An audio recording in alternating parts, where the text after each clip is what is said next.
नमस्कार मित्रमैत्रिणींनो, एव्हरीथिंग या चॅनल मध्ये आपले सर्वांचे खूप खूप स्वागत आहे. मित्रमैत्रिणींनो, नवदुर्गाचा आज 6वा दिवस.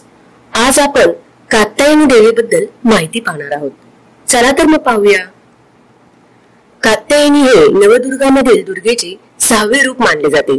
काली, शांकभरी, चंडिका ही या दुर्गेची अन्य नावे. कालिका पुराणात ओरिसा हे कात्यायनी आणि जगन्नाथाचे स्थान असल्याचा उल्लेख आहे. या दुर्गेची उपासना गोरस समयी करतात. तिचे स्वरूप अत्यंत तेजस्पुंज असून तिला 4 भुजा आहेत.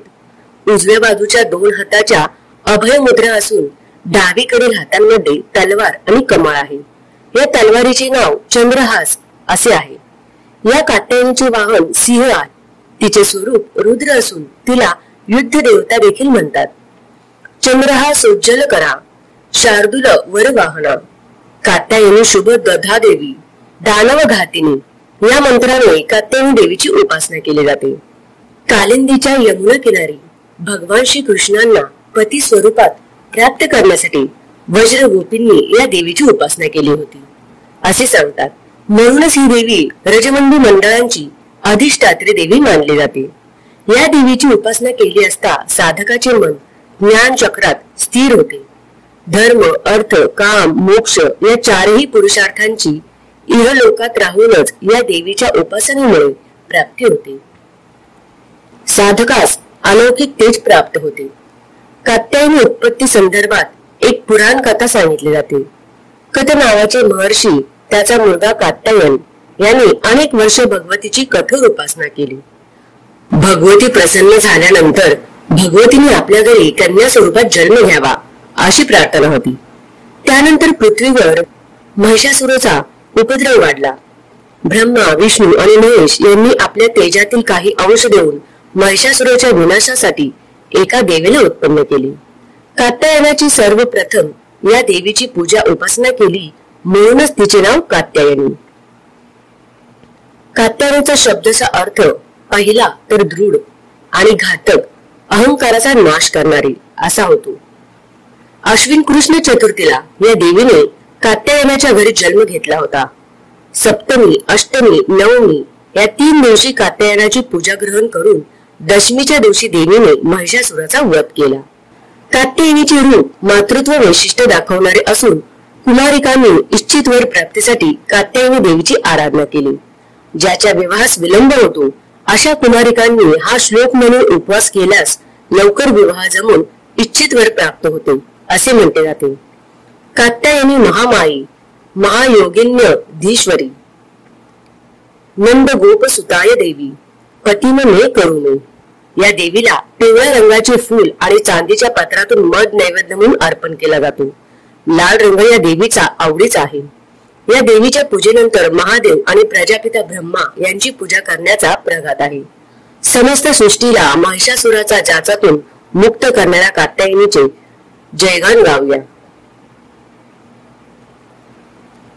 परमावंदनयी देवी, परमब्रह्म परमात्मा, परमशक्ती परमभक्ती, कात्यायनी सुता नमोस्तुते. देवीचे मातृत्वाचे वैशिष्ट्य दर्शवणारे हे रूप आहे, जिच्यामध्ये संगोपनाचे आणि निगा राखण्याचे गुण आहेत. कुमारिका चांगल्या वर प्राप्तीसाठी हिची आराधना करतात. विवाह म्हणजे संरक्षण, वचनबद्धता, सहजीवन आणि आपलेपणा. ही देवी नातेसंबंधामध्ये गरजेच्या आणि उच्च गुणाचे प्रतीक आहे. आत्माशी एकरूप होणे हा सच्चा नातेसंबंध होय. पौराणिक कथेनुसार द्वापार युगात श्रीकृष्णाचा अवतार झाला तेव्हा गोकुळातील गोपी वृंदावन यांना श्रीकृष्ण आपला पती म्हणून हवा होता. गोपींनी आपली इच्छा पूर्ण करण्यासाठी देवी कात्यायनी मंदिरात विशेष पूजा केली. गोपींच्या उपासनेने देवी प्रसन्न होते आणि त्यांच्या मनोकामना पूर्ण करण्याचे वरदानही दिले जाते असे मानले जाते. काही काळानंतर एके दिवशी श्रीकृष्णाची परीक्षा घेण्यासाठी भगवान ब्रह्मदेवाने गोकुळ वृंदावनातील सर्व गोपाळांचे अपहरण केले आणि त्यांना आपले ब्रह्मलोकात नेले. श्रीकृष्णाला ब्रह्मांजींची योजना समजली. सर्व गोपाळ ब्रह्मलोकातून गोकुळ वृंदावनात परत येईपर्यंत श्रीकृष्ण गोपाळांचे रूप घेऊन सर्व गोपींचे पती म्हणून त्यांच्या सोबत राहिले. अशा प्रकारे देवी कात्यायनीने गोपीला दिलेले वरदान पूर्ण झाले. श्रीकृष्णाने ब्रह्मांजींचा अहंकार दूर केला आणि सर्व गोपाळांना ब्रह्मलोकातून गोकुळ वृंदावनात आणले. देवीची 51 शक्तिपीठे देवी सतीशी संबंधित आहेत.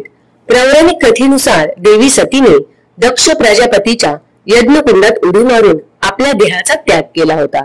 त्यानंतर भगवान शिव देवी सतीचे शरीर घेऊन ब्रह्मांडात फिरत होते. त्यावेळी भगवान विष्णूने देवी सतीचे सुदर्शन चक्रांनी 51 तुकडे केले होते, जेणेकरून शिवाची सतीशी असलेली आसक्ती तुटली जाईल.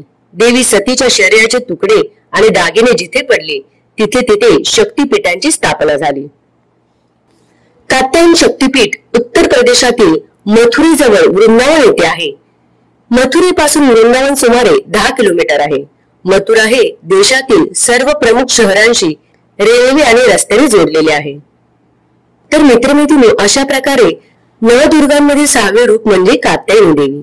तर मित्रांनो, कशी वाटली तुम्हाला ह्या देवीची माहिती ही मला कमेंट करून नक्की कळवा. आणि अशीच विविध प्रकारची व्हिडिओ पाहण्यासाठी आमच्या चॅनलला लाईक आणि सबस्क्राईब करा आणि बेल आयकॉनला प्रेस करा. धन्यवाद.